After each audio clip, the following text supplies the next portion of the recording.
unexplainable. Here to change the game, mainframe, all y'all programmable. Coaching on tracks, balling, linking paper like Phil. I'm Morpheus if real, my rhymes convict and heal. A world blind, my lines a red pill, real. Ball like I've been here. Welcome to the Faithful Fan Show. I am your host, Tony Cook. I am joined today by Big Suave. Big Suave. And you do know that. I have a partner in crime today. Thank you for joining us on my second episode of the Faithful Fan Show. Before we get started, I'm going to let y'all know that Suave is my music manager and I am his sports advisor. When it comes to sports, I let him know everything that's going on. Here we go.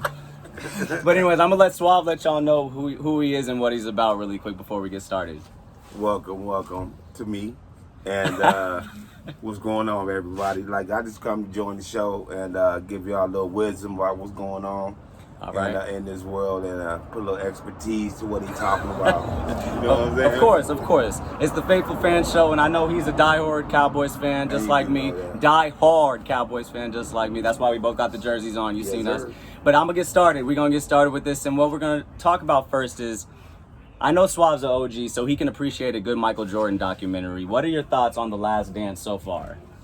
Man, I just like how it's real, man. What I take away from it the most, though, is like when I'm looking at Jordan, it's like I'm looking at Kobe.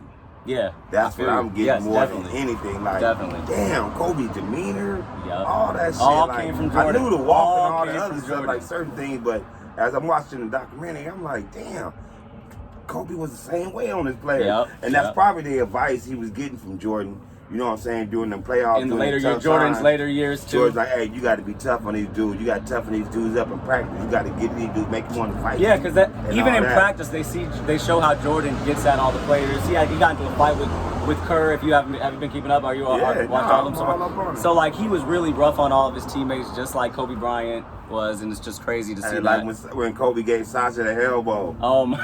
Remember that?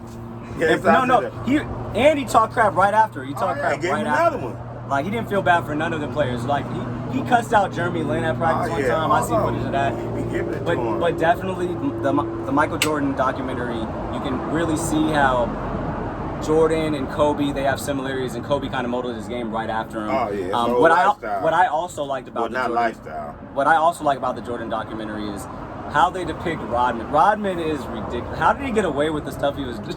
Because the thing was, like Jordan said, I love it. I think it's entertainment. I think it's crazy. Great. Rodman will party all night and still show up and outrun you in practice. And that's what Jordan said. That's what Jordan vouched for him, and then all the players vouched for him. They're like, yeah, he was wild, but when it came down to playing and when it came down to practice, 100%. He was there. He was there. So you can't say nothing. This fool went to Vegas in the middle. I can't. Ridiculous, man.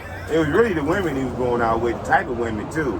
Yeah, I feel. All the women he's going out with, top-notch, flamboyant bunny ears. Oh yeah, Madonna. Did he go with Madonna? Yeah. Carmen Electra, was it Carmen Electra? Oh my god. Top of the league, bunny ear. You know what I'm saying? For all y'all that don't know, for all y'all that don't know, Ips are. Ip is a woman. A female. That's if y'all didn't know what that was, we just getting y'all set with the lingo. Okay, but with that being said, we gonna act like Heinz and catch up, y'all. Big Suave with the quotables. But we gonna transition because we both know Michael Jordan is the best player of all time.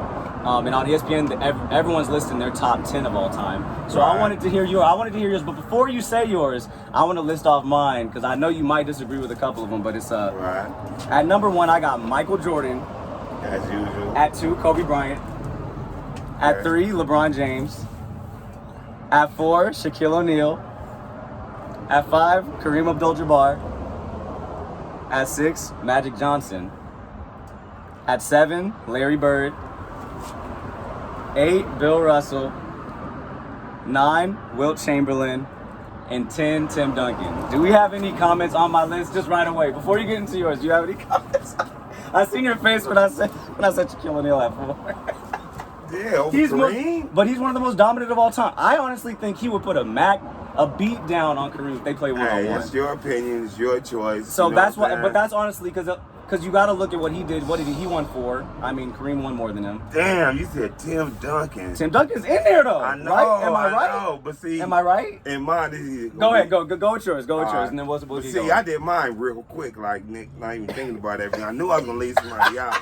Tim, and it's Tim you Duncan. can't leave I know. fundamental out. I'm so pissed right now, but I got to go with what I wrote down. All right, go ahead. So, one is MJ, of course, which was debatable with me with Kareem. Kareem number 2. Okay. Because Kareem's the most unstoppable player ever. Yeah. He has the most unstoppable hook. And Nobody most points of all time. And the most points of all time. I got you. Come on, man. He won championship at every level. Okay. All right. Next, we got Cole at number 3. Number 4, we got the Magic Man. Okay. 5, we got Diesel, the most unstoppable. Okay. It's 6, we got LeBron. Okay. 7, I got Bird. Got you. Now 8, I have Olajuwon. All right. I could get behind that. You know what I'm saying? I could get behind Olajuwon. And then Over 9, Bill Russell though? Over Bill 9, Russell? I got Will. Okay. And 10, I got Bill. Okay. So you added, we basically swapped Olajuwon and Tim Duncan. That's basically what our differences. Everyone else is in there the same, but those are our 2 switcheroos. Yeah, but Kareem is way higher to me. Yeah. He's still the most unstoppable player of all time. And to me, on your list, I think LeBron should be way higher. He's not even done with his career, and he's been to 9 finals. Is it straight? No, not straight, but he's been to 9 finals like that. Check LeBron's stats to Magic's. But Magic is done though. Well, and LeBron's right there. Magic got 5, LeBron got 3. On rings. And then look how many times Magic. Look how many times Magic went to the finals. Magic went had to the Kareem. championship. What? 12 times and won. Magic had Kareem though. Magic had Kareem. LeBron The whole time. What? Magic had Kareem. What do you mean? LeBron didn't have anyone of that caliber his entire career. Come on now. And he played against the Warriors. He would have won if he wasn't going. Times were different back then, though. Oh, yeah, you're right. You know what I'm saying? Teams were loaded back then. Teams are loaded now with more talent. Not like they are now. Not like they are. You just okay. So I'm surprised. You gotta think about it. We got to go back. You just look at it on the Jordan shit. Okay. I can feel you, and I have Jordan up going there. against the physicalness of. I have a lot of old timers in Detroit and Boston and all them. Okay. And New York Knicks. No, you're right. Seattle You're right. Supersonics and all them. We talking about teams winning 60 games. I also think LeBron James has got to win a championship with the Lakers for us to put him up there too. He definitely do, man. If he want to trying to be in the conversation anymore after this documentary, he gonna definitely have to win. But I'm working with what we were seeing right before the league shut down. He was balling, so like balling. He's still. Lakers was balling. At 35 years old, he's still balling. So you got to give that to him. The Lakers was there. We was in motion, man. We was right. We was killing right now. We was right. Man. Hey, man, that was a bad stoppage right there, man. Both teams that was our nemesis. You know what I'm saying? Yeah. The weak ass Clippers. LeBron took off his belt and showed him who's boss. I said weak ass Clippers. I know some of y'all like, oh, did he say that? Yeah, I said that. Hey, we got to get Clipper Daryl on the show. He'd gladly be on. We got to get Clipper Daryl on the show. But that's another story for another day. We're gonna have to take a commercial break. I'm gonna get back to y'all after we finish paying bills. Faithful Fan Show. We'll be right back. Thank you. I got a Q&A coming Honey, remember when we were married, you wanted to be joined together in matrimony. And as I recall, it was till death do us part. Yeah, that's right. That event is about to take place right now. We are back on the Faithful Fan Show. Thank you guys for staying with us. Thank you for staying with us very much. In here with Big Suave, y'all know what to do. Yeah. So what I wanted to do for this second segment was get into a Q&A. Like, I got questions off the first episode, and I wanted to go through. And the best questions, basically, me and Suave are going to answer, and we're going to give you guys our calculated opinion on these, basically. So first one, we're going to jump right in. This question was from Adrian Murphy. This is a buddy. Shout out the Nerdy Axe. I know this guy. Stand up dude. What up? His question was, Will Kaepernick be employed by start of the season? Suave. The answer is no in Spanish and no in English. No is no. Honestly, I agree. Usually I'd wait. You know what I mean? By the end of preseason, some teams panic and they don't like their quarterback. They might pick up, but like at this point, no owners want to touch him. He's basically blackballed out the league. I mean, they already paid him off to leave it alone. That's true. This is very true. He don't even need to go back to football. He's not even thinking about it right now. He's not even in conversation. So yeah, that's a no. That's a no on Colin Kaepernick. We're gonna keep it moving to the next question on this one. Joe Falu off Instagram. He asked, did the Cowboys do enough in the offseason to defend against the Eagles' speed on the outside? I personally think they did. Cowboys hit a home run in the draft. They drafted 2 corners, Trayvon Diggs and Reggie Robinson. Very good corners, lengthy, big corners that play the ball really well. Yeah. Turnover machines, ball hawks, and that's what Mike Nolan said that he wanted. So it sounds like the new coach regime is trying to like put their imprint on the defense already. I think they're gonna kick these dudes out like Chidobe Awuzie and Jordan Lewis. They're gonna kick them out. They have 1 year left on their contract, so next year you can see those guys leaving and, you know, Trayvon Diggs and the new guy stepping in. That's too early to assume. We don't know. These guys are rookies. Well, it all starts up front. You know what I'm saying? Anyway, you got to think about the new guys that we got up front and the type of defense that we're going to be running. Yeah. I think we're running a 4-3. So you think we're going to stay in a 4-3? Yeah. I think so. Well, I think so. Because we got big guys up there now, you know what I'm saying? Yeah. And what he's trying to do, the kind of defense he runs, he puts big guys up there where the line can't go to the linebackers. Yeah. It's going to free our fast-ass linebackers up. They're going to be able to make plays. And that's what they say. It's easier for the corners to make plays on the outside if we get into the quarterback on the inside. So we did a good job, beefing up the inside. We'll be better against the run. I think the Cowboys did a great. Came over. Yeah, great addition for the secondary. Hocklin Dix. He's gonna slide in there. He will replace Heath, which I think is an upgrade. So yes, the Cowboys are ready for whatever Philly has to throw at us. You know, their draft was kind of suspect. I mean, I like Jalen Reagor. I like their first round pick. He's a good receiver, but second round pick, they're gonna pick up Hurts. They just paid Carson Wentz. I feel like that's controversial. But he get hurt a lot. I mean, it's a good look for Philadelphia. They're covering themselves, but how does that make Carson Wentz feel? You know, he's coming off every year.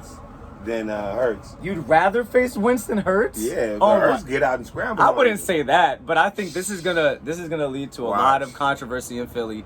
And for that reason too, I think the Cowboys are ready for Philly this year. I think we win the division. I already said that on my last episode. Y'all know about that, y'all. So we're gonna keep it moving to the next question. The next question is, and it's from my dad actually. Shout out Pops. This is from Facebook. What's going on, Pop? Yep. Tony Cook Jr. He hit us up on Facebook and he asked, should Iron Mike make the return to boxing? What do you think? What do you think? How old is Iron Mike? Man, I ain't trying to. Too old. Too old. That's how old he is. Too old. He like 53 or something like Pops, that. I don't think he should come back. I don't think anyone that's that age and that has taken that many hits already should come back to boxing. Honestly, all you gotta do is look at the Bruce Lee quote. Them bags he was hitting, don't hit back. That's true. You can hit them hard, look as good as you want, but they don't hit back. But listen. So, they said Holyfield came out and said he'd fight him. Of course he would. If I beat somebody up twice, I'd fight him again too. He whooped Mike twice, and then he bit his ear off. Hold up. You know what I'm saying? What the hell? But I'd pay to fight him again. So you wouldn't pay to see that? I would pay to see that. Man, I know he would probably win again. Man, he whooped Mike twice. No.